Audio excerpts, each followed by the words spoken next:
What's mission prep? Tell me what that's all about.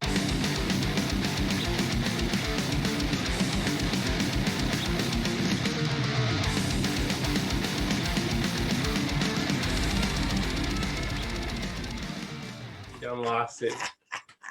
Thank you for joining us. It's over. Edit this out. We're done. It was badass. Yeah. He got it in, well, it's already blaze orange, right? Mhm. And so then the Inferno just kind of went really well with it. Yeah. I was actually pretty impressed. I was like, man, it's a little peacocky. And then I went and saw it in person with him. And I was like, okay, I get it. I was like, that's pretty cool. He had all the accessories. He came here to the office and I was like, wow. Yeah. He dropped some coin on this thing. Yeah. Oh man. Yeah. But he's part of a club, right? That goes out and trail rides and stuff. He's been known to drop a few dollars on his Jeeps. Yeah. Ever since I've known him. He gets them exactly where he wants them and then trades it in and starts all over again with a new one. Yeah. It's been kind of actually, I'm surprised he's kept the Gladiator this long.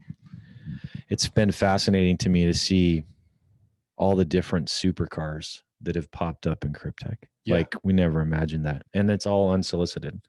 Like it's not like we're out trying to broker a deal, but Ferraris and Lamborghinis, Audis. I mean, just super expensive cars and or special builds. And then, they'll pop up on social media or whatever. I've talked about that with friends before too, like other guys who are Bravo 4s and stuff. And I feel like Kryptek is the new Woodland of the 80s and 90s because there's lots of brands out there and styles of camouflage, but none of them are like going in like video games, like Ghost Recon. The amount of Kryptek that's in there, like I feel like it's gonna be like the new Woodland. You know what I mean?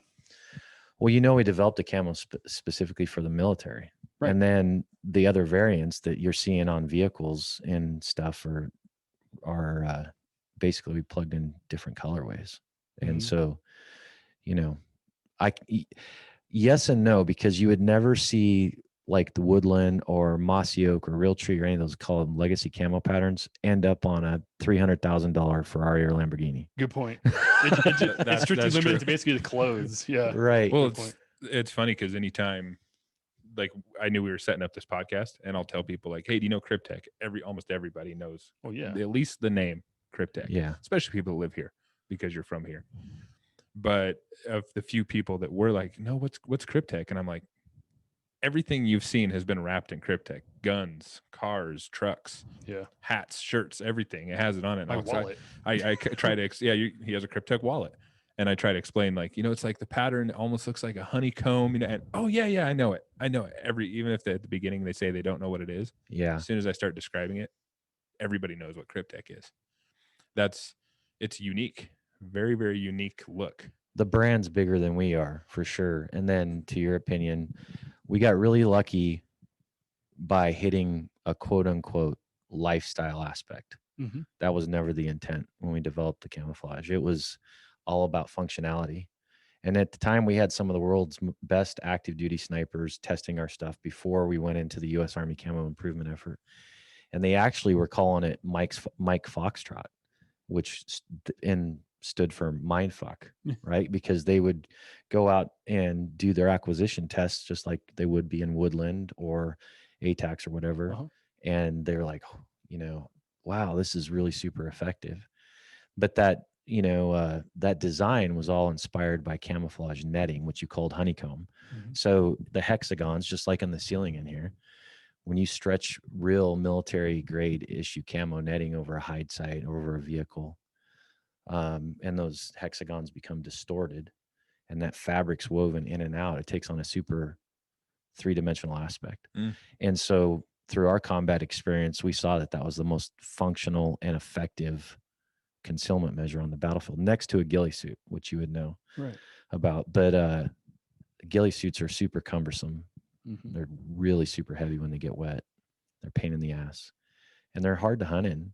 And so anyway, it was about taking that three-dimensional aspect and putting it on a two-dimensional surface. And it was really hyper-focused into three primary regions, which was an arid, a woodland / jungle, and then transitional, everything in between. And once those were set and those were off for DoD testing, then we said, well, what happens if you stick, some blacks and grays in here? And voila, Typhon. Oh, what about, some more grays? Oh, Raid. And then, the snow camo Yeah. was Yeti. We had to change it to Wraith because Yeti sued us. No way. So anyway, yeah, it's the same macro micro pattern, just different colors, Yeah. So Like I've always been super attracted to like the Mandrake and Nomad, which I guess a lot of guys like me are. 'Cause it's just like those colors that you kind of get used to wearing anyway. But now it's in Kryptek, which looks sick. So you're like, all right, yeah. No, I think too, it's just what it reminded me of why I was drawn to it originally. Like back when ATAX was coming out too. Like obviously I don't even see ATAX anywhere really anymore. But it was because when we did camouflage things, we were essentially distorting netting.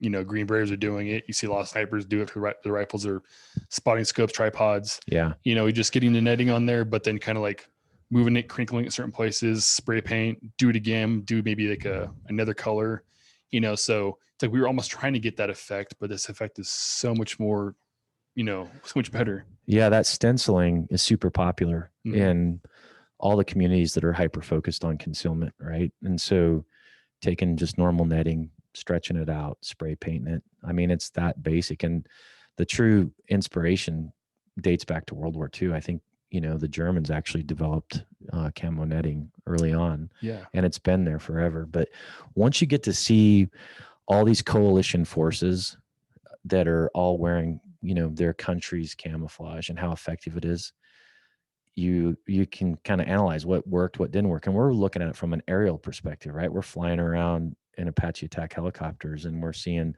the Italians and the Bosnians and the Dutch and, everybody that's in theater. And you're like, man, that sucks. Yeah. Or wow, how did that get approved? Seriously. We had our own hiccups in the US too, so anyway, then you get to see, well, even though they look like crap, their TOC or their tactical operations center, it's tight because it's covered up in camo netting. And that's the end state. I mean, really, it's been painted a lot of different pictures. You used honeycomb. I've heard moth wings. I've heard reptilian. I've heard blah, blah, blah. But it's just as simple as what we saw as super effective camo netting on the battlefield. Yeah. Yeah. And like I said, it's freaking unique. You don't see anything like it. That pattern, you don't see that anywhere. Right. Yeah. And I also, like you said, the lifestyle thing. You guys got into because most standard camouflage, like when you see a guy just wearing camouflage out in his day-to-day life, people automatically think like hillbilly, Right. backwoods. But it's not like that when you see someone wearing Kryptek. It's different. It doesn't have like that backwoods hillbilly look to it, if that makes sense. You know what I'm saying? Yeah, it makes all the sense in the world. That's back to my analogy on supercars. Yeah. Right. Yeah. So, you would never see some of those vehicles decorated in some of these, sticks and leaves camo. Yeah, Let's call it. Yeah. Because that would just be outlandish, right? Yeah. I mean, you might see that somewhere, but The first real wake up to that was there's a guy named Josh Cartu, and he's an Israeli-born kind of jet set guy, and I think he's officially sponsored by Ferrari, like here's your keys type sponsorship, and all he does is travel all over the world and go to these major events and so on and so forth. And he contacted us years ago and said, hey, I really would like to utilize your camo on my cars to race across Europe for the Gumball 3000. And I'm like, why are you wanting to do this? And he said, well, they put the analogy out, or the theme this year is camouflage. So he wrapped 2 Ferraris and a Rolls Phantom as his chase car. And they ripped through Europe for, I don't know how long it is, 10 days or something, going to all these, fancy destinations and whatnot. And it's a major event. And I was like, man, there's something different, yeah. So anyway.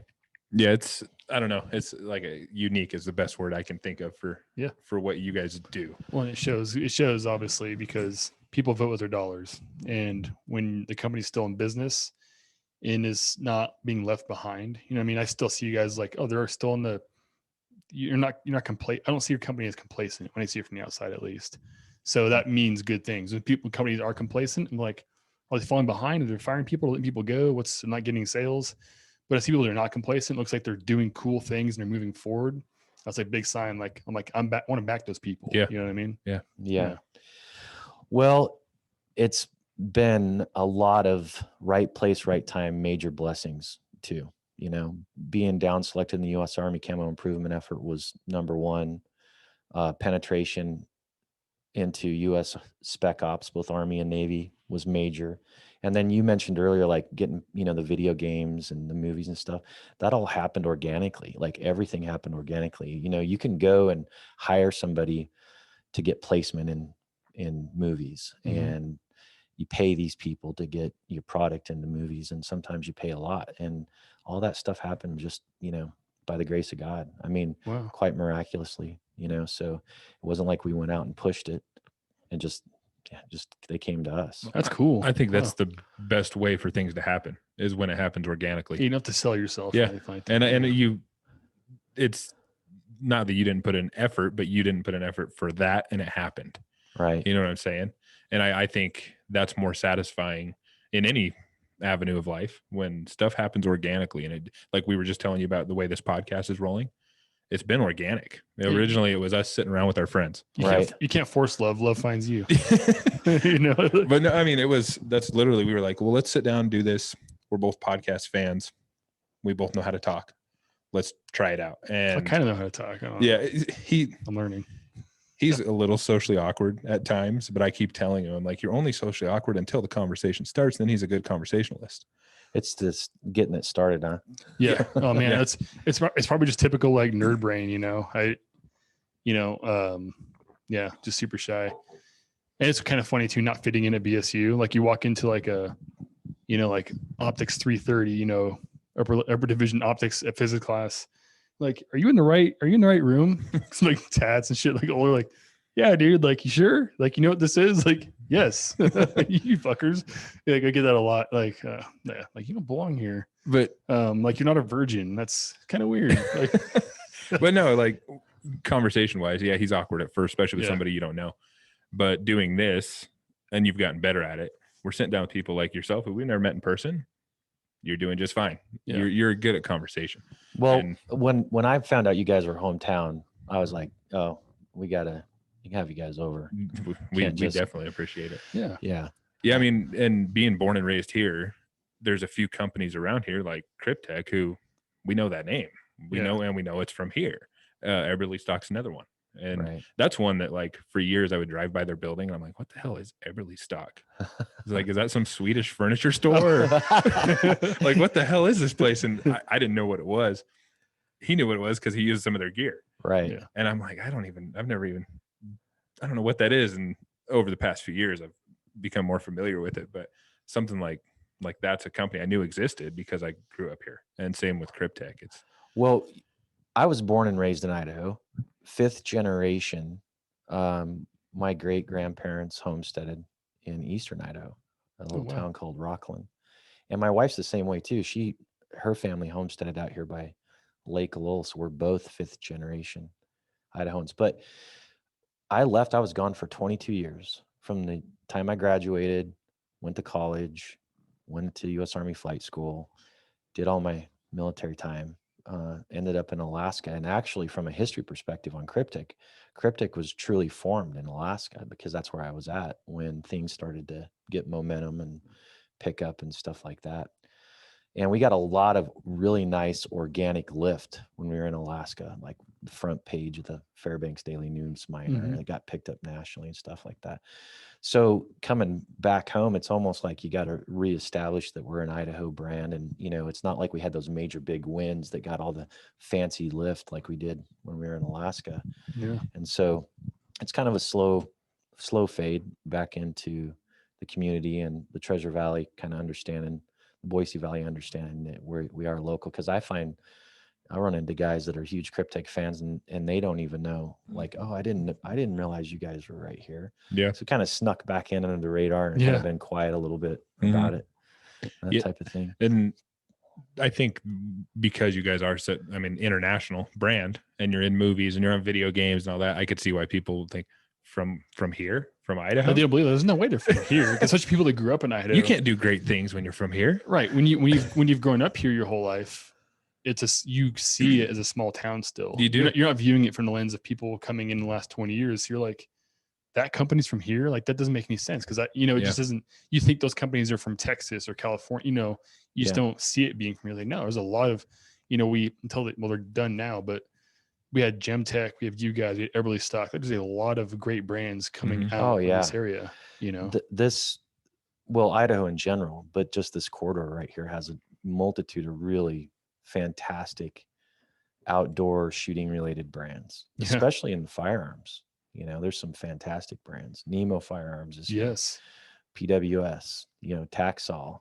If you go north, you got a handful more great brands. Yeah. What's that? Oh, I love those guys. I'm an asshole. Wolf.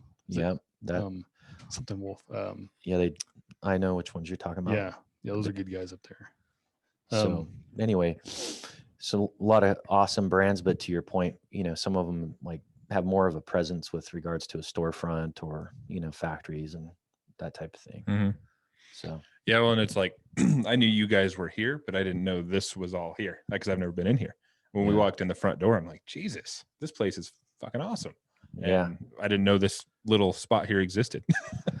So you were saying like you were looking for something for more of a storefront area.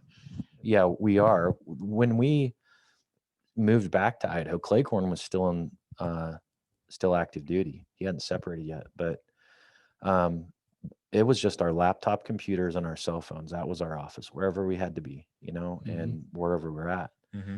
But this place was being basically turned into some lease properties. It was a big restaurant right here, and we found it before it came up on the market.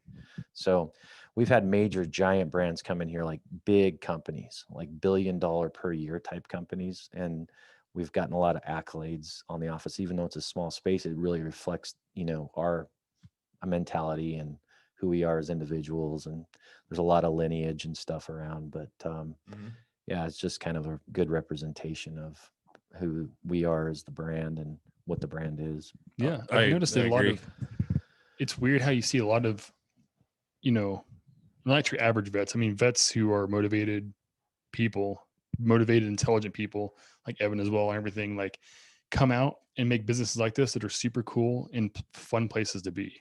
This isn't like your general, like, all right, it's an office with tan walls and there's a drinking fountain over there. Like I would kill myself to work in a place like that. Yeah. Like, why can't we just build the place we want to hang out in all day? What's so wrong with that? Yeah. So that's why I walked in. I was like, all right, these guys are obviously cool. Same. Yeah.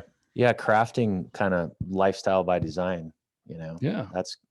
There's an enormous amount of really good vets that have taken their experience and folded it into their passions. Yep. And I just absolutely despise like the whole mentality of, oh, well, you're a vet, that means you're broken. And, you're, and I don't understand a lot of that. I know that exists, and some guys need a hand up and stuff, but there's some, really exceptional businessmen as well. Yeah. Especially, with the leadership that comes out of the experience that can't be afforded to you without going through the military. Yeah. I mean, regardless of what high speed Ivy League school you go to, you're not going to, I guess I'll sum it up to say the highest honor that I've ever personally held was leading U.S. soldiers in combat. And there's only one way to duplicate that, to go into combat. So anyway, and through that, I think the number one lesson becomes just, complex problem solving and being able to understand your resources, understand your left and right limits and limitations, and you make the most out of it, and, do everything you can with the constraints that you have. And that's probably served me the best from a military aspect. Yeah. I know, like we've talked about this on here before, because I'm not a vet, but I've kind of surrounded myself in veterans. Like my dad's a veteran, Kevin, a lot of my close friends are veterans, and I have a deep respect for people who've done that in their life. And it's not even about that they were in the military. It's what they got from that. Like you were just talking about, there's like an attention to detail, and that's not every vet. Maybe some guys are a piece of shit when they get out. Who knows? I'm sure. Mm-hmm. But There's a bell curve. yeah. Yeah. But I mean, there seems to be an attention to detail, being on time. That's huge for me. I hate when people are late to things. It seems like all my friends that are veterans, if you tell them to be somewhere, they're either going to be there right on the dot or early. And I respect that. I think that's how it should be. I think everybody should strive to do that. And it seems most people who've came from a military background have that like ingrained within them to be a certain way. And like starting this podcast, that's another reason I wanted Kevin to do this with me, because I want to run this kind of like a business. I want to do something with this, and we don't even know what that is yet, but we want this to turn into something for us. And as of now, it's like the organic thing we're talking about. That's starting to happen. We're starting to bring people on and letting them tell people about their business, about their life and stuff like that. And having a veteran like Kevin, who, like we were talking about doing this, going on the road, taking it. And he's the one that says, create a packing list, do this. And I'm like, yes, that's perfect. 'Cause my mind doesn't think like that. I'm pretty detail oriented, but not like that. So like what you were saying, I think the broken veteran thing, I think that's a thing sometimes, but most of the vets I know aren't that way. Right. They have a sense of humor. They're fun. You know what I mean? The broken veteran doesn't. There's a multitude of things that go into that. For one, they don't know how to write their own op order.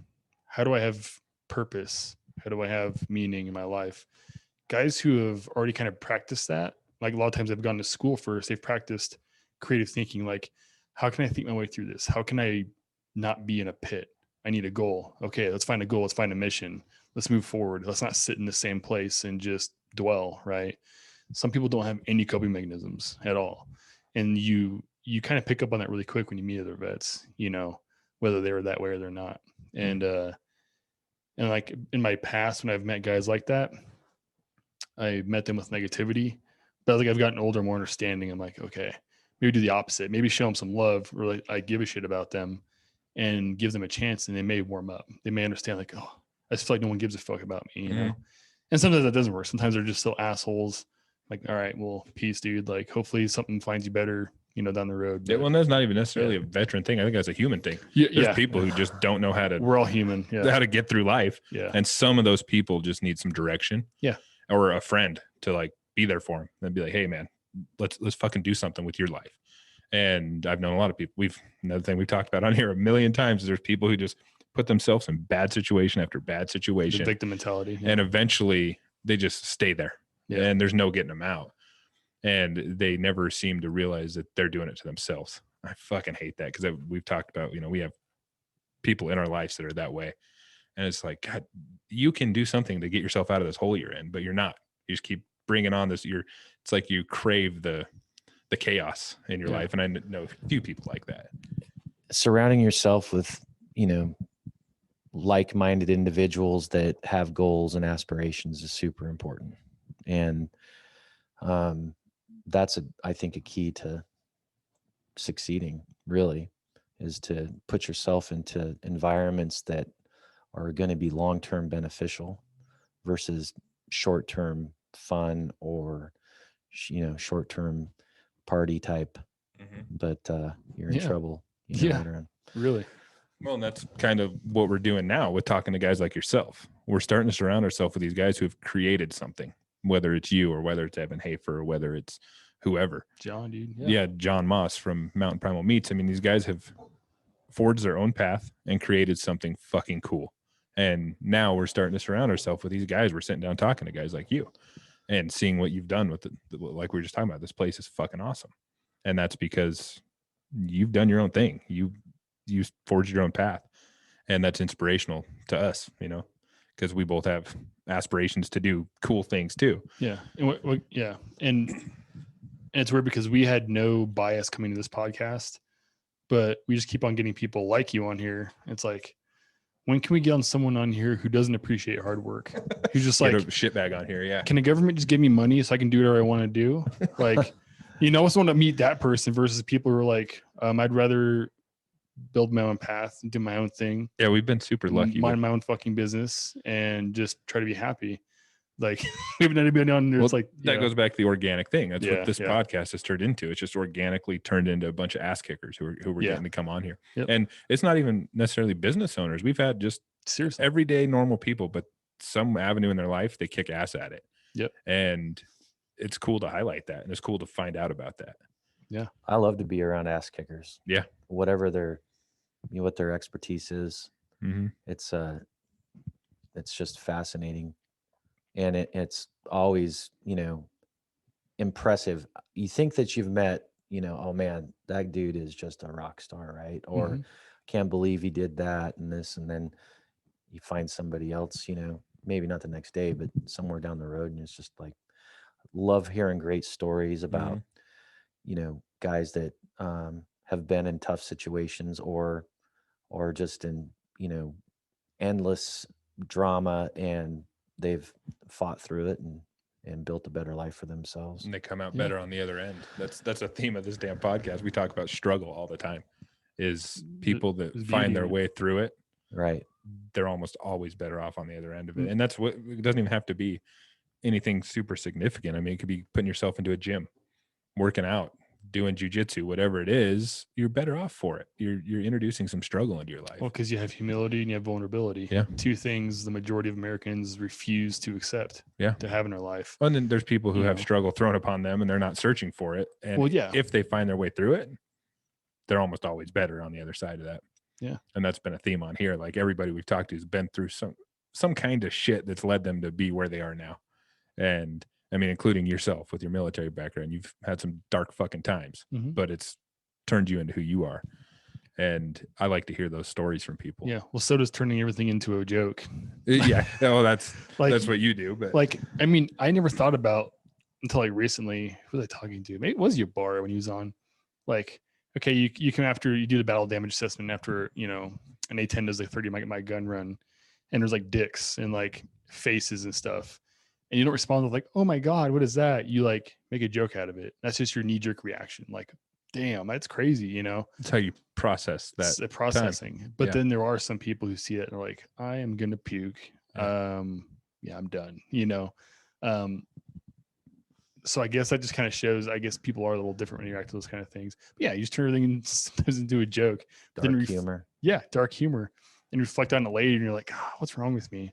But then you still kind of joke about it again. Well, You're still processing it. Also, I think it's an important thing when you've gone through shitty times to be able to talk about them, which you've gotten better about over the past year, I 2 haven't years. talked about really anything other than until recently. Recently, yeah. I mean, like, so we did a podcast.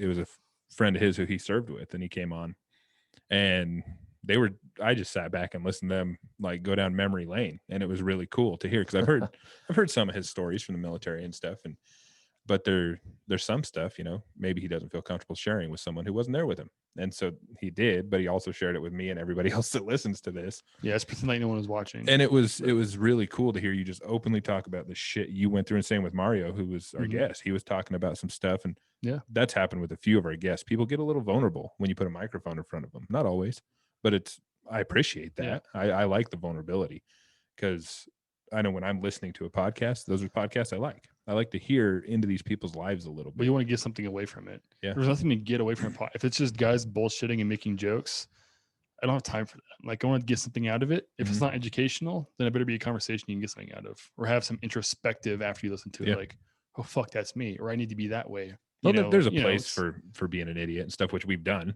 well, and we yeah. make jokes. But That's if an that's inter- all that's you're an- about, Yeah, that's I get what you're saying. usually as an interlude to something else. Yeah. Yeah. The podcasts I listen to are always mostly, educational. Mhm. I find myself getting pulled down into those rabbit holes versus the entertainment. But yeah, lots of insights that you otherwise wouldn't get. That's for sure. So we better make this educational or funny here real soon. I guess. So Actually, no, we will. So I've just remembered we actually talked about this off the podcast. My memory is fucking shit. So can we go rewind and go back to I guess we knew that you grew up here, so I guess your education and what you did in the military. Yeah, I graduated from Nampa High down the road here in 1992, and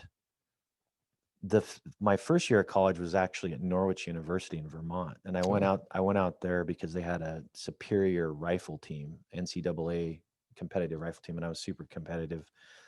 shooter at the time, 3-position and stuff. And made the varsity team, traveled up and down the East Coast. It was a super cool experience. Norwich itself was a little bit different, but I ended up transferring to Gonzaga University in Spokane because my wife, well, she was my girlfriend at the time, but my wife was going to Boise State. Okay. And so I was going to do the best I could to get closest to her. So they had the best ROTC program in the Northwest. And that's what I had. I started off with a 4-year Army ROTC program, or Okay. scholarship rather.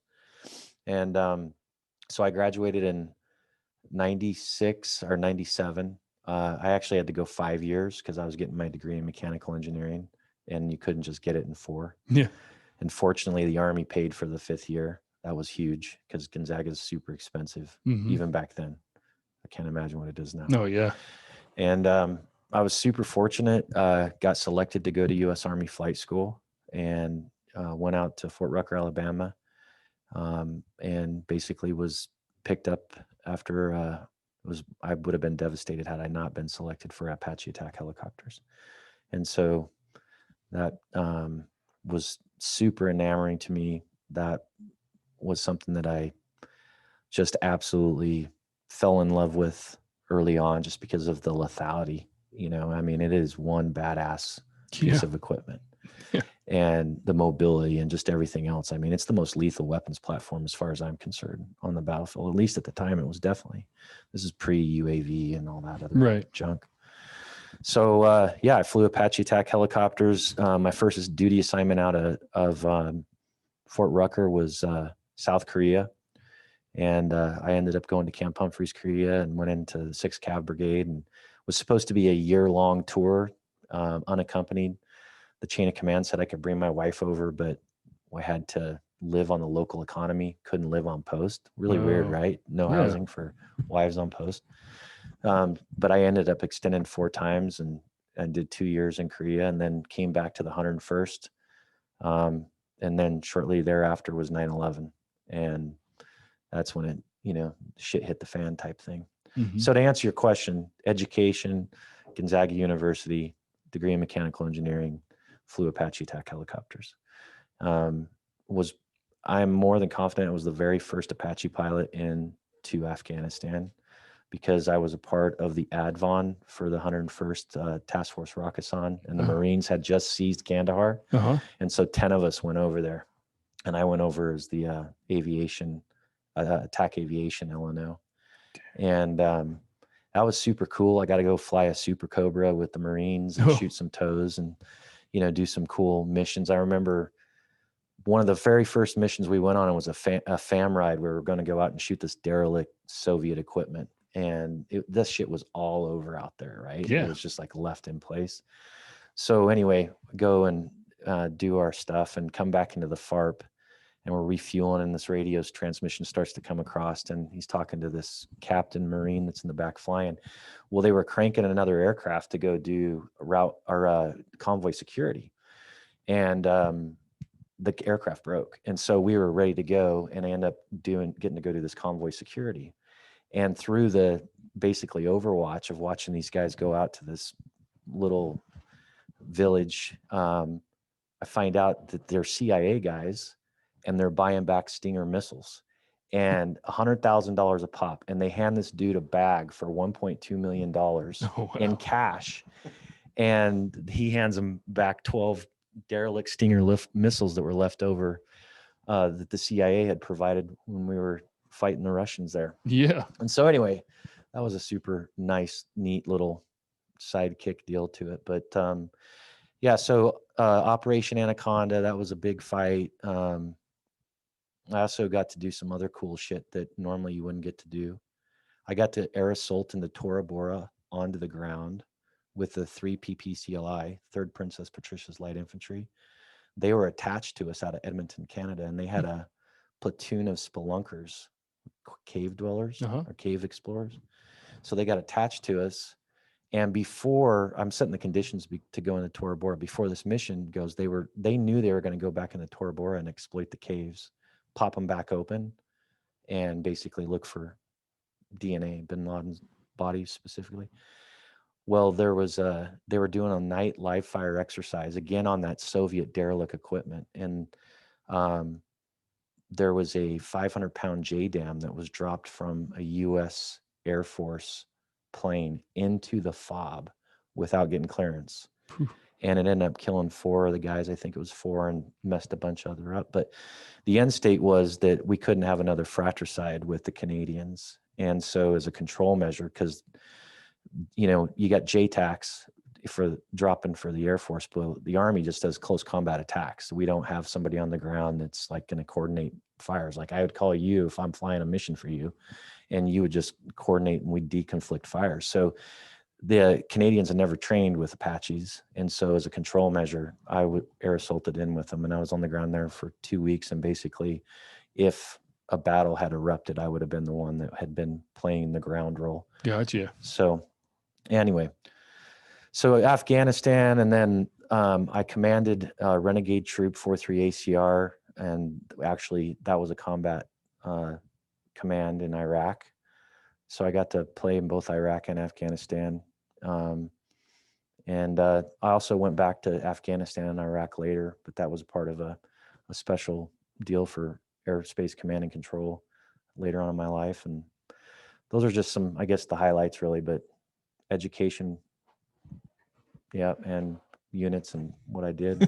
Units, yeah. Baker did tell us to ask you about the white tit, Oh no, it's not the white tit, it's the big titty. because he I think he called a white tit, but let's hear it. The big titty mosque. So in Talafar, Iraq, there was a giant mosque, and it looks like a beautiful, like 3D tit. And so everybody called it the big titty mosque. It's got a nipple on the top. I mean, I don't know if they did it on purpose or not, but it looks just like it. And when you're in Iraq or Afghanistan, by the way, things like that can bother you a little bit. Like you see some, I don't want to be sexist or anything, but you see like, if you're going to call a girl a 1, if you see a girl that's a 1 or like Afghanistan, she's a 10. Like, yeah. So just seeing something that's shaped Especially Air Force girls. oh God. Yeah. What, just because you've been Their over there PT so long? uniforms, their Yes. PT uniforms are like the shorts are cut to be Yeah. really high. Yeah. They're wearing those, they're basically wearing just navy blue silkies, like That's Ranger right. panties, essentially. Yeah. And like the Army's, conditioning shorts are essentially just like for birth control. Yeah, so the big titty mosque, that was a part of a major battle called Operation Restoring Rights, and to set the conditions for the tee-up. So Talafar, Iraq's really close to the Syrian border, and there's a section in Talafar called the Soraya district. It's on really the east side of the town. And it's a super cool, crazy historical community. I mean, there's a castle in the middle of Talafar that was erected by the Roman Empire, right? Yeah. And then this community kind of like grew up around this checkpoint or this outpost, this Roman outpost. Well, the Soraya district is a really ancient part of the town. And, you know, I heard 1,000 years old. And there's really not a good layout in how this town was formed.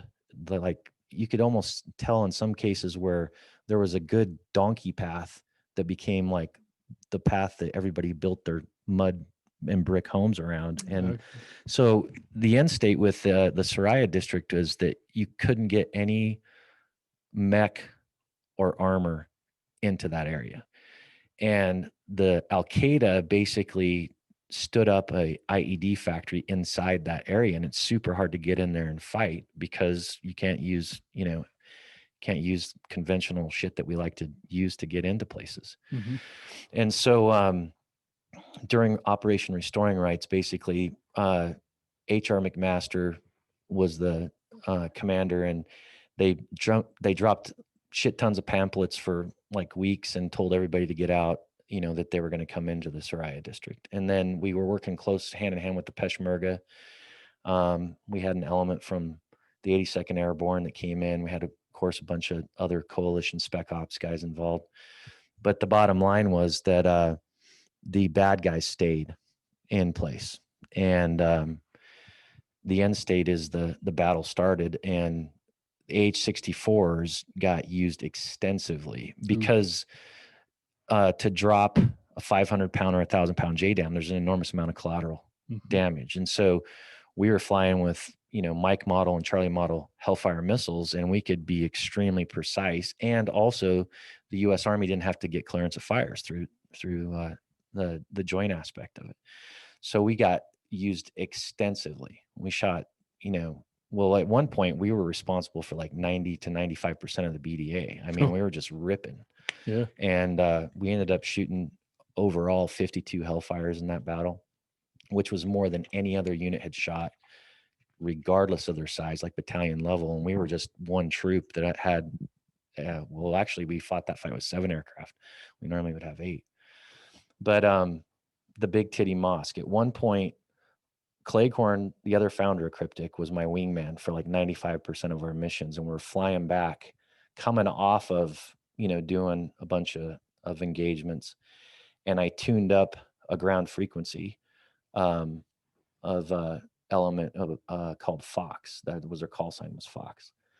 And I started listening to their internal, which I did this a lot, and they were in an engagement with these guys that were shooting them from the mosque. And so we were almost bingo fuel. Like there's this feature in the aircraft when your fuel starts to get low, you get this beetle. That's what we called it. It's just, this audible sound. Okay. And so we're just about out of fuel, and we really need to get back to get refueled and rearmed. So I'm listening to their internal frequency. The mosque is like right here out the right door. I'm like, dude, we've never been could be in a better position. So I call up, Fox 5, and I say, hey, this is Renegade 06. I've got approximately 2 minutes on station. We can engage, from our current location, but we only have a couple minutes. And so I'm listening to him coordinate fires with his ground elements and so on. The long story short is I can tell that he's going to give me weapons release authority, because he's talking about basically his fire distribution plan with the rest of his guys that are in place, and he's like, okay, Fox 7, I'm going to have you engage here, and Fox 4, you engage here, and I'm going to have Renegade shoot here. And so I'm like, he's going to give us clearance of fire. So I basically take both the aircraft, we get into the profile. I'm still listening on one net and talking on the other, and managing multiple radios. And I'm like, dude, we are going to have one pass here. And I can tell I'm not going to get him to say you're cleared to engage before we're out of this diving profile that we're in. We were operating at high altitude for this fight. Okay. That's a whole nother story. It was a Israeli tactic that we brought in and did it for the very first time by U.S. aircraft, and shooting Hellfire missiles well above 5,000 feet, like in 8,000. Shit. And so anyway, I basically made a call that like, hey, this guy's going to give me weapons release authority. So I let the missile leave the rail. And as this missile's inbound to the mosque, he finally comes up on the net, and he's like, Renegade 06, you're cleared to engage. And I shit you not, as soon as he says you're cleared to engage, the missile impacts. Damn. Which becomes a really important part of this rest of the story and why you got this teed up. So I tee the mic, and I come internal, and I go back to gun 2, which is Cleghorn, and I'm like, hey, put as many missiles as you can in that mosque. Well, they're engaging with tank main gun rounds, like from, outside the basically the cordon. And this thing's just turns into this black cloud of smoke, and everything's getting obscured. Well, Cleghorn was able to get one more missile into the mosque, and then it's just a complete disaster from a visibility perspective. So we only got 2 in there, but we come out of this dive after the engagement, and we are like now hightailing back to the FARP to get refueled primarily, but also rearmed. So now we're in the FARP, and all of a sudden on my right door here, and I look over, and it's our squadron commander. And he's trying, I open the door initially, and it's so loud. Our blades are 100%, and we're just getting rearmed, refueled, because we're going to go back to the fight. And he's like talking to me, and I point to him. I say, grab the headset from the crew chief. He puts it on, and I go, what's going on? He goes, I need to get your gun tape. And I was like, okay, why? And he said, the Pentagon is seeing and hearing all this chitter chatter about how we're attacking the holy places in Talifar. And I understand you guys just engaged the mosque in Talifar. And I said, yeah, it's true. There's a bunch of bad guys, engaging our ground guys from the mosque. And I'm like, how? I mean, I'm looking at my watch and I'm like, it's like 15 minutes, 10 minutes later. This is not like a day later. Mhm. And these guys are literally on the internet and their chat boxes or whatever. And they're saying, oh, they're attacking our holy places in Talifar or whatever. The bottom line is, thank God that the tape when it there was good evidence, right? And so Yeah. they popped our tapes out, they put new ones in, they took them back, digitized them, and they sent them back to whomever was asking the question from the Pentagon that was watching this from I guess a digital perspective. Mhm. And we went back out and shot a bunch more stuff and engaged a bunch of enemy and Al Qaeda, and came back. And I went, after shutdown and debriefs and whatnot, I went up to the talk to ask him, what the deal was. That's when I found out about, the Pentagon and Rumsfeld asking and all this stuff. So anyway, that's not the big white titty. It's the big titty mosque. But The big titty mosque. That's nuts. yeah. Like, and luckily he said, go ahead. Yeah. Well, I knew he's going to say, go ahead. I mean, it was more than evident, and you could actually, hear the fire that they were taking, and it was substantial. Mhm. And they went in and did a BDA, a battle damage assessment afterwards. And there was just 9 Al-Qaeda that basically were, in that mosque, and we killed them all. Mhm. I don't know how many we personally killed out of the 9. That was a small number. I mean, there was hundreds and hundreds and hundreds of Al-Qaeda that were ended up being killed in that fight. And the big fish in the fight was Zarqawi, which was Okay. then the number 2 Mhm. individual, and that was kind of like his main, I guess, hub. They would build these IEDs and VBIEDs and project them into Mosul and into Baghdad, and everything in between. And it was just this like logistic warehouse, and I mean, it was, they would sneak the stuff in from Syria, and then they would just, had a bunch of workers in there making these, evil explosives. And it was a major, huge success, though. Yeah, the whole battle. The reason why that battle, in my opinion, is not better known, at least at the time, was that Hurricane Katrina hit the same exact week Okay. that battle was going on.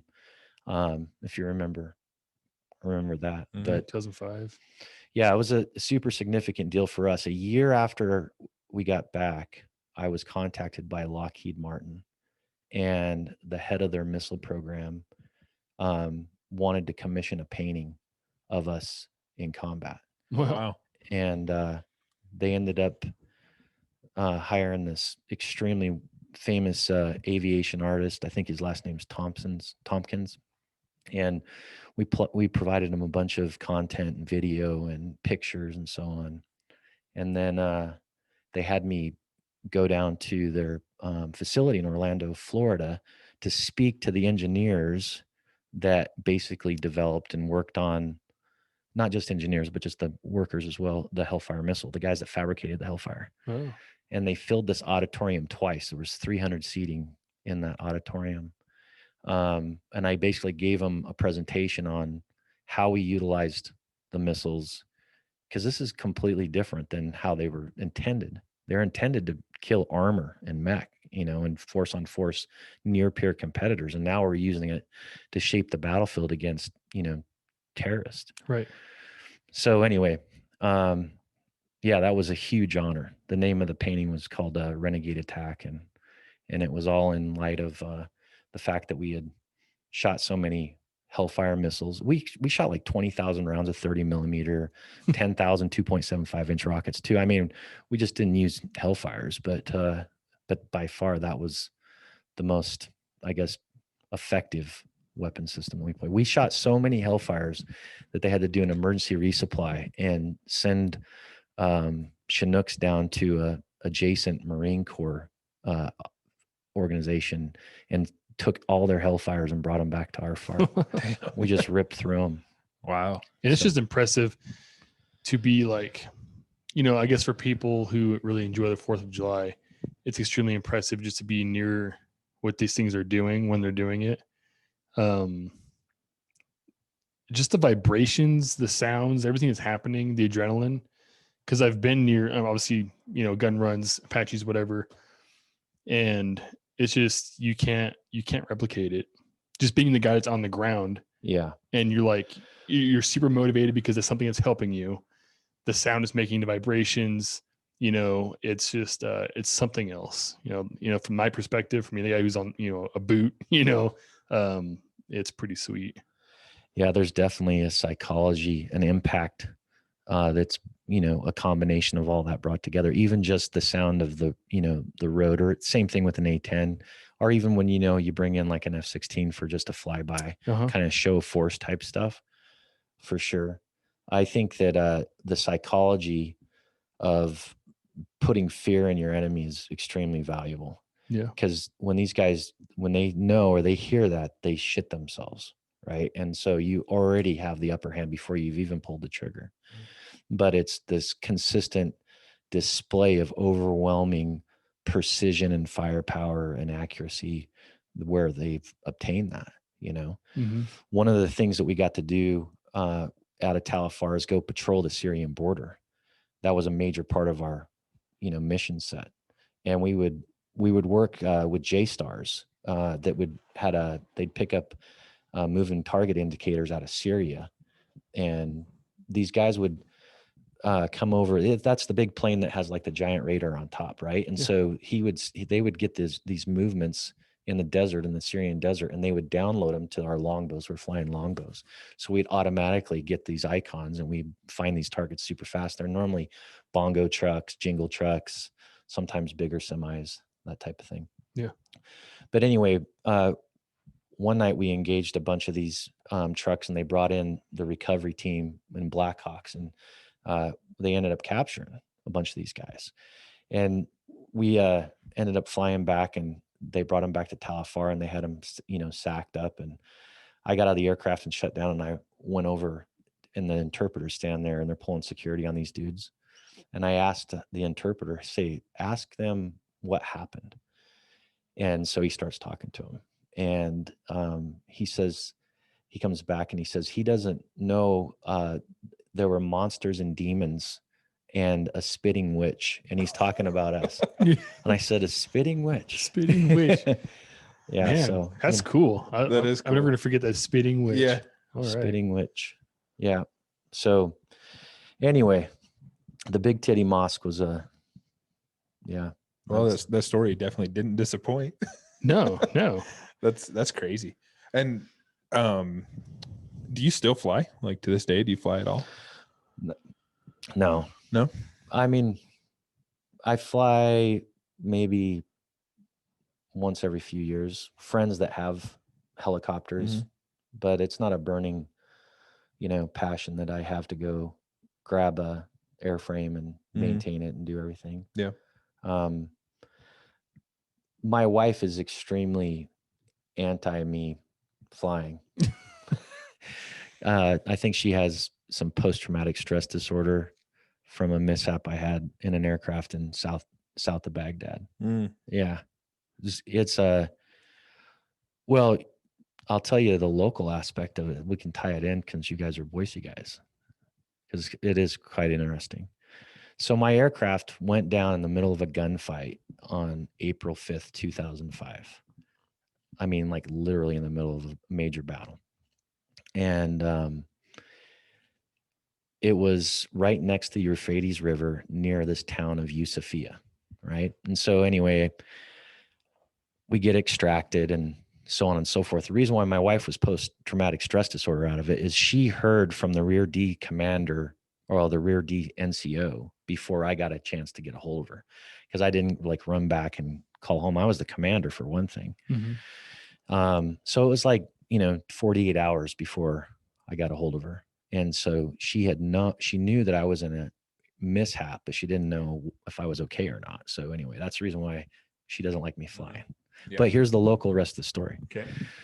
So about a year ago, I was getting ready to go on a hunt, And when you go on these hunts and you got guides and outfitter stuff, you take some tip money so you can give your guide some cash at the end. So I go over to this Wells Fargo bank that's in the Albertsons parking lot. It's like, I don't know, maybe a mile away from here. And I go in, and this girl is helping me, and she's got really good English, but she's got a little bit of an accent. And for some reason, I just ask her, "Where are you from?"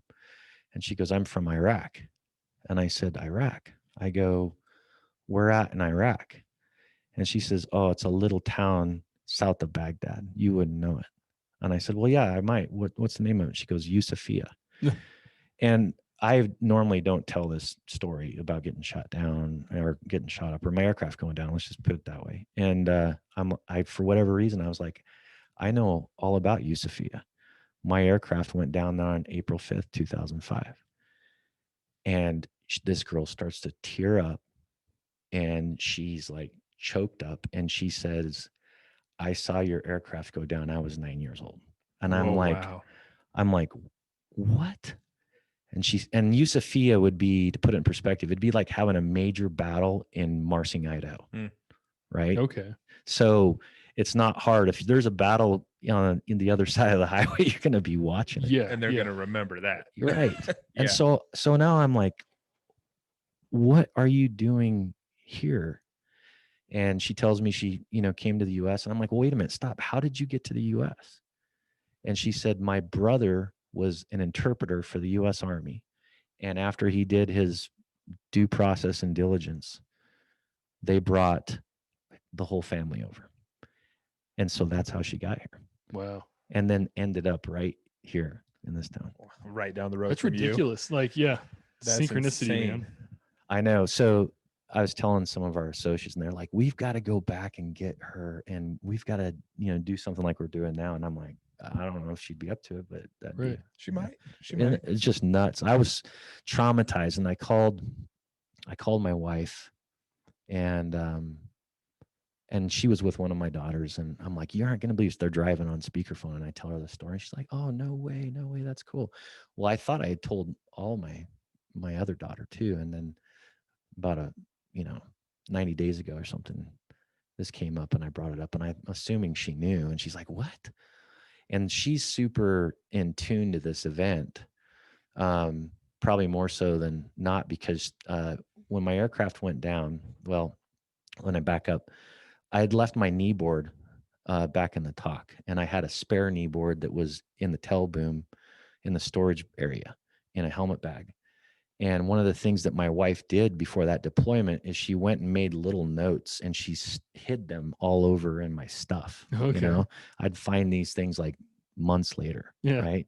In an obscure place. So this one hidden note that was in this new knee board that I hadn't even gotten out yet, when the aircraft impacted, it flopped forward into some pages back. And the first thing that I saw was this note from my youngest daughter it was written by my wife for my youngest daughter, who was like 3 years old at the time. And it said, "Daddy, we love you so much. Please come home safe, Kylie." And so she had heard that part of the story in the past, right? And so when she found out about this encounter that I had with some girl that said she was 9 years old and saw this whole thing go down, she was like, "Oh my gosh, Yeah. oh my goodness," because she feels like that's her personal connection into that whole incident and what happened.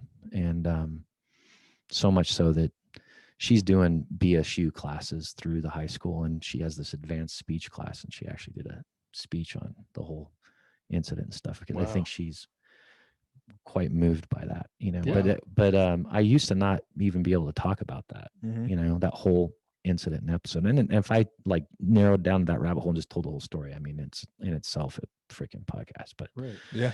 But anyway, No, I feel the same way. That's what we were talking about earlier, like coming out and saying stuff. Because like you probably have the same thing, just watching movies sometimes. I remember when like Lone Survivor came out. That was 2013. That was too close because I was like, I gotta get the fuck out of here. Yeah. Like being in an environment, you're watching something where it's close quarters combat taking place like that. Like I never fought in buildings. I was in the Horn of Panjwai in Afghanistan. It's fucking pot fields and farmers, dude. and you don't know who's. It was a Wild West. Some Yeah. days it's farmers shooting at you. The other days it's straight up Taliban dudes, and the other days it's like I get this said Al Qaeda was there too. I don't fucking know. That was just my dumbass sergeant major didn't know his fucking words right. But so sometimes when you see movies like that, I'm like, that's just too much. I'm fucking stressed out. My blood pressure's too high right now.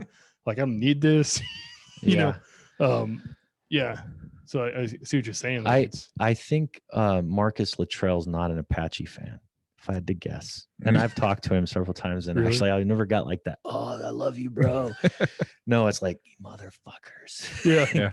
Because if you recall, he had some H-64s that came on station, but they had to break station because they didn't have fuel. Mm-hmm. And so anyway, I've always just made that assumption back into that lone survivor story. Yeah. Well, Yeah. like you just saying that you didn't used to be able to tell that. That's exactly what we were talking about. Getting through the struggle, being able to Yeah. talk about it. And you're better off on the other Yeah. end. And of you that. don't, and it's extremely hard to be vulnerable, especially somebody you don't know. I've had people say some dumbass shit. Like I The told guy at him, the car dealership. yes, the car dealership.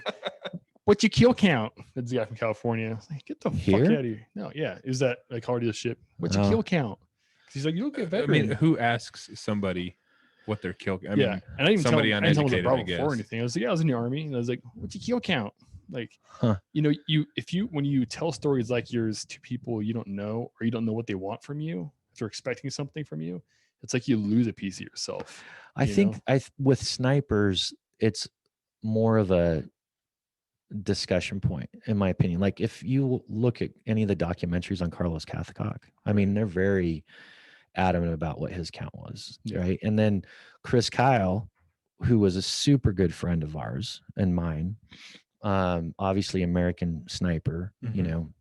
that type of thing. I would have these discussions with him. I would say, I say, Chris, I don't understand why you're so fucking famous when you only kill like 300 people. I did that in an afternoon. And he would say, and he would come back and say, yeah, dude, but every time you pulled the trigger, it was $100,000. Every time I pulled the trigger, it was 32 cents. This is obviously before the ammo crisis. Yeah, right. But there's that coordination where, a cost effectiveness and, that type of thing. I'm also going back to the fob every night and, staying in a hooch and, snipers and guys are like you're staying out there for, right in close proximity and stuff. So I just feel like for whatever reason, really maybe Vietnam era, that count became kind of like almost a standard. And Like synonymous with that. Yeah. yeah, and the whole Hathcock white feather, he was well known and documented, what his confirms versus non-confirms and that type of thing. Yeah. The most intriguing, because I read a lot of these books, Vietnam era and stuff, and as well. The most intriguing one I've ever read was actually mandatory by my company commander, who was a CO at sniper school for, I don't remember what years, maybe 2003 to 5 or something like that. But anyway,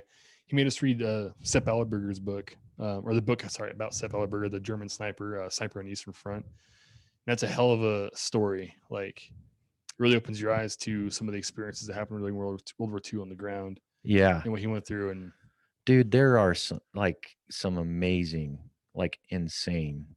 One of my favorite books is aviation related. And it's about this guy, Hans Ulrich Rudel, who just happened to be on the wrong side. He was fighting for the Germans, for the Nazis, actually. But his whole story from the very beginning is just like this crazy, wasn't allowed, into a fighting platform, ended up stealing one and going to another front and became the most lethal attack aviation pilot in history. okay. But they were on the losing side, right? And so he's not well documented and stuff. And at the end of the day, there is just, you look back and some of the stuff that is modern in our time that we fought in those battles, and you compare them to what some of the stuff that happened in Vietnam, World War II, World War I, it's incredible. Yeah, we're capable of a lot. Yeah. I had this this Renegade rocket of excellence. So we found this perfectly good 2.75-inch rocket, was from Cherry Point, got shot. It was a training rocket and it was intact. We had to put a little wooden top on it, but it's perfect. And what we did is I had all the guys, after they would go out and do an engagement, they would write it down on a like a sticky note, or sometimes there would be a piece of paper and they just use tape, and they would put the date and they would put the location and who the crew was, right? And so at the end of this rotation, this thing looked like a bad quilt, like with pinks and yellows and whites and whatever color was available, and it was all kind of keeping track. It didn't have, in many cases, our engagements, we don't know how many guys, it's like we shot a building, right? How many people are in the building? You don't know until the ground guys go in, but they kept track that way. And when I did my change of command, one of the gifts that the unit gave me was that rocket. Well, what they did though was they took all of the quilt, the nastiness, off from that rotation. They took it off and they made it all nice and pretty and put it on a nice plaque and stuff. And I was like, oh my gosh, why did you guys take that thing off? Yeah. Why'd you take it off? And they're like, oh, and I was like, oh, Yeah. But we weren't tracking. We would hear from the ground guys what our BDA was. That's how it was assessed. Okay. Everything else was just a PK with regards to the target, and we didn't get granular into, from there. But of course, the regiment kept track, and that was a part of the ground guys' responsibilities to go in there, and especially if they were a part of the fight, So anyway, yeah, that's a terrible for the used car salesman. I've never. I think imagine. that's somebody who's just first off an idiot, but he's uneducated, and it's Well, I expect that from like a 19-year-old. yeah. Actually, shut the fuck up. That's what I dude. mean. Like, The guy's he's still but a not child. someone like that. But yeah, so I guess people are interesting, or sometimes they're really disassociated with reality sometimes, or what people are doing. Well, and most people who haven't served, all they see is the movies and the video games. Yeah. There's no personal connection for them. And for them to ask something like that's fucking stupid. I never served and I would not do that. Mm-hmm. But I also, like we were saying, sometimes you got to like step back and look at a person and try and think like, Yeah. why do they do the shit they do? And it's somebody who to them, it's all movie fantasy to them. They don't think about the fact that guys like you two have been there and had up close and personal experiences. Well, there's a lot of experience that's out there in the current, call it vet pool, guys that served, just because the war has gone on so long. I mean, remember I was telling you how I was one of the very first Apache guys into Afghanistan, and we thought that we were going to be the only guys that had combat patches. We thought after Operation Anaconda that it was done and we were rolling up the flags and going home. And I'm talking with guys now that were just over there a few years ago, and we're sharing, stories that are like super similar to what they were almost 20 years ago. Yeah. I mean, they just had the 20th anniversary for Operation Anaconda, March 2nd of this year. 20. That's 20 insane. freaking years, dude. I mean, you got to think 20 years. You might have children now of guys that originally invaded that are Dude, in. That's nuts. Yeah, it is nuts. Oh my gosh. Because I mean, when 9/11 happened, we were in 7th grade. 7th or 8th grade. Yeah, 7th grade. I mean, that's a day nobody ever forgets, but No, that's a long fucking time ago. I was home on leave in Idaho on a hunt, and if you remember, flip phones were like cool then, and I didn't have one, but my buddy did. I was hunting with, and we were hunting up above Idaho City, and he got a phone call from his brother in an area that I don't even know how he got reception, but he said, "Hey, we've been attacked. You should probably get Butch, back down to comms." So we drove into Idaho City, and I had a calling card on a payphone, and I freaking called my unit back at Fort Campbell. And I talked to, it was Major White was his name. He was the S3, and he's like, "Yeah, you need to get home as soon as you can." And it took me 5 days to get home. We went to the Boise airport, and no one was flying.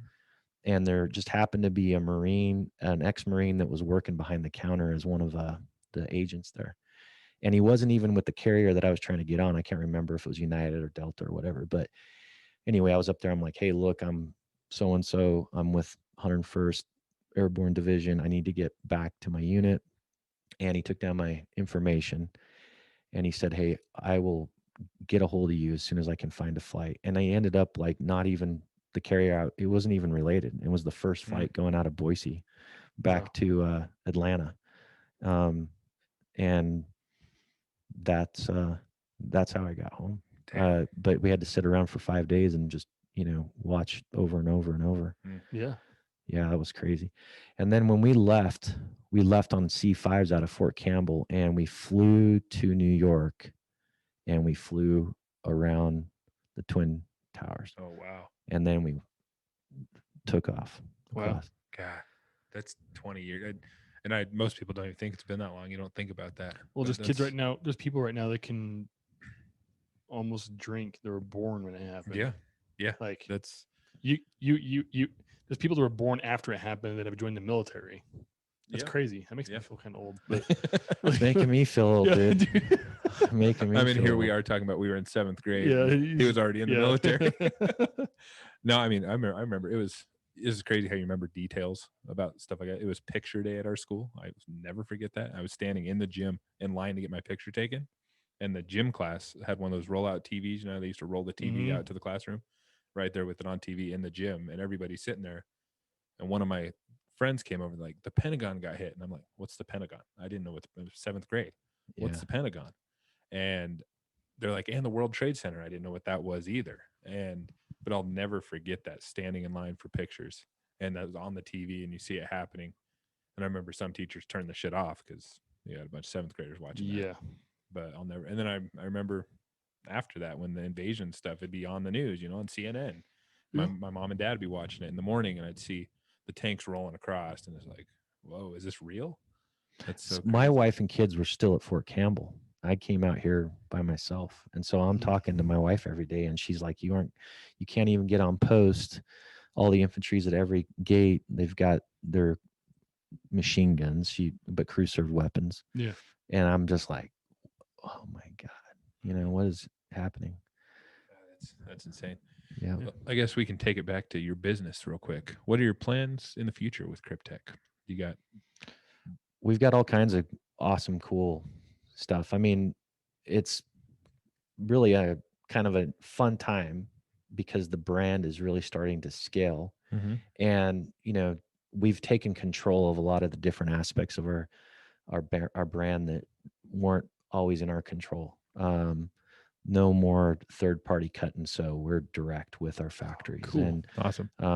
the distribution, we're in control, and we're standing up more talent, new systems. We've just put an ERP system in place, which is a fancy way to say we know where all of our stuff's at all the time, and we're real granular and understand our costing and so on and so forth. And we're starting to scale on a number of fronts. And so anyway, yeah, it's just an exciting time. There's lots of development that's going on right now. There's a big push right now for our new Obscura collection, which is this camo pattern here, and Yeah, I was gonna started ask about that. started off as a hot weather collection, and that's kind of like, call it Kryptek 2.0.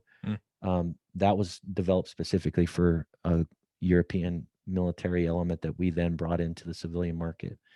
So yeah, it seems like day by day in every way we're getting better and better. And probably from a local perspective, the next big step is going to be a brand destination store, which I was mentioning earlier. And we have these aspirations for a place where it's more than evident in the Treasure Valley that Kryptek's got stuff going on. Yeah. We're not just this clandestine little thing you see on the internet. I like not to sound weird, but I like the sexy collars on those. Those are like sexy guy collars. Dude, so listen, that collar has a patent on it. Really? Really? Yeah. No shit. It's a rugby collar that we've patented, and it was specifically developed in direct collaboration with U.S. Army Special Operations. And the intent was with plate carrier. So, the systems that would zip, those suck because your plate carrier is always pushing on your sternum. Yep. So that's that rugby collar is extremely popular. Oh, yeah, I was just saying, just looking at them, I'm like, that's so cool. Like, It I'm has a gonna cool buy look one to now. it. I'm gonna buy one. We've actually got several patents on various functions and aspects of our of our gear. Besides just the intellectual property that we own for Mhm. all of the camo, there's designs and features that we've specifically that are very purpose driven that we've got patents on, and that collar happens to be one of them. I said the same thing. I'm like, you guys are smoking crack. You fucking want to patent a collar? And then we looked into it, and they're like, I was like, nobody has a patent on this thing. Yeah. Yeah. So it's kind of like no one's taken camo netting and tried to flatten it out and put it on a fabric. Come on. Yeah. Yeah. How hard is this? Yeah. Well, that's something we're seeing with a lot of these people we're talking to that are business owners. They're doing shit a different way. Like they're taking those steps, like patenting a fucking collar, little things like that. And that's cool for me to see. I like to see guys blazing their own path, doing things like that. That's Yeah. And whether it be the way they market social media, that's the way to go nowadays, unfortunately, for some people. It's been painful for me, man. And there's some companies, like we talked to a guy yesterday, I told you, who he's a gun builder. Social media is hard for those guys. Oh, it's super hard. You And- can't get anything pushed through. Yeah. But now guys are going to podcasts. Guys are advertising on podcasts because it's like we talked about that yesterday too. It's a Wild West in podcasts. You can still say whatever the fuck you want to say. Right. And you're seeing that more, especially on bigger podcasts. You're getting big companies going to that to advertise instead of the radio because more people are listening to podcasts. Yeah, it's super hard for the gun industry, to Yeah. your point. Like, and we've been impacted by constraints and censorship, Mhm. especially coming out of the Capitol riots. Yeah. Because there was some guys that were wearing Kryptek at the Capitol riots. And Like, so like you can control who wears your shit. I can't, but Yeah. the one main guy that they called a zip tie guy, right? He's jumping over some seats and he's got a bunch of Yep. constraints in his left hand. Yep. He's wearing all Kryptek Typhon And a Yep. black rifle hat. and a black rifle hat, Yep. black rifle coffee hat. Yep. Yeah. And so we got everything shut off on Facebook and off Instagram, all of our paid ads. And there was nothing you can do. And so back into this social media aspect, you can build an enormous amount of awareness that 10 years ago, 15 years ago would have cost a lot more money than it does today if you do a good job on these platforms. But then you're under the scrutiny of censorship and you can only get away with so much. And we had the New York Times contacted our office. They wanted a statement about how we felt about people at the Capitol insurrection wearing our gear. And at first I was like, I was going to be a smart ass, like, oh, I feel just as good as Carhartt and Wrangler and Yeah. Nike and everyone else that was there. But instead, took a step back and had our public relations people kind of tune something up. But the point though is that that platform was basically just taken away from us. Yeah. And so it really woke us up to say, look, we've got to have some alternative marketing techniques. You can't be just, solely dependent upon the Communist Party of Zuckerberg. Yeah. Yeah. And it sucks, like Mike was saying yesterday, the gun builder, he's like, I wake up every day. First thing I do is check and see if my social media is still there because that's how he promotes. I mean, he has 100,000 something followers on there. And that's the cool thing with podcasting though, because there's podcasts that have huge reaches that are still the Wild West. You can promote whatever you And want. exactly like we talked about with Mike. If you're going to promote on a podcast, that's why kind of all of a sudden the way we do our podcast is paying off. Because people, the way we just happen to go about it is like now everyone's gonna like, oh, Butch is a badass motherfucker. Yeah. He's a super cool guy. I'm gonna go buy a fucking I'm gonna go hat buy or a something. shirt. Someone's gonna see like, where'd you get that? And you know, Yeah. it's like, and we get to hang out with them. You Yeah. know, like it's everybody wins. It's not. This isn't for us or about us. Yeah, This is exactly. about everybody. You Well, know. like as of now, this podcast is growing. It's getting bigger with every episode, which is awesome. It's not huge. We don't have 1 million people listening, but some of the people we've had on, they've had some customers from listening to them on our podcast, which is that's a win for us. That's why we're doing this. We want to get people out there and get people aware of companies like yours if they're not already. Yeah. So it's kind of cool. But yeah, I mean, the social media thing, that's unfortunate because that's the way people But that advertise now. and that's honestly just how I'm wired too. Like, yeah, I own Kryptek stuff already, but I'm the kind of person who's like, I don't know if I want to buy. Like, you go online, you're looking at all these tactical places, maybe you're looking for a gun holster, but then you see a video of the CEO, and you're like, God, that guy's fucking cool. Mhm. And I kind of go with Raven Tactical or something like that. I saw an owner of something I needed for something like that, and that's why I bought it. I was like, that guy's fucking cool. It's like, so Yeah. you know, like, so I feel like maybe a lot of people are like that, and when you see the person, you know, on YouTube or just hear them, you're like, Yeah. now I really want to. Oh, I want to invest. I've you know what I purchased mean? things from guys I've heard on podcasts. Yeah. You hear them and you're like, fuck, I like this Oh, guy. yeah. I want to support what they're doing. Bert Koontz. So I was like, all right. Yeah. He's a dude we've both supported because we Yeah. heard him on a podcast. More of a personal relationship back into the product and the Yeah. the brand, Yeah. so to speak. But I think that we've in this industry, let's just call it the pro two-way industry. Whether you're a camo company, apparently, or a gun manufacturer, ammo manufacturer, you cannot at this point hang your hat on anything that is mainstream and expect to be on it tomorrow. You've got to, if you do, you got to be extremely cautious. You know what I mean? So it's unfortunate. I can tell you this though, that when Claycorn and I were sitting around in between battles, daydreaming about being in the outdoor industry and kind of coming up with this whole idea for Kryptek, it was supposed to be a lifestyle by design, which meant we could still keep our families happy and we got to go hunt and fish a lot. I never sat around and said, it'd be really cool is if we had a big social media need and we had to go do a bunch of social media ads and we had to do Instagram and Facebook videos and blah, blah, blah, blah, blah. Yeah. It's not genuine. It is actually been a pain in my ass, quite literally. Because if you look at my social media, number one, you won't find one on Instagram, and that might be a bad thing for me and for the brand. And if you look at my Facebook, it hasn't been used probably in 5 or 6 years.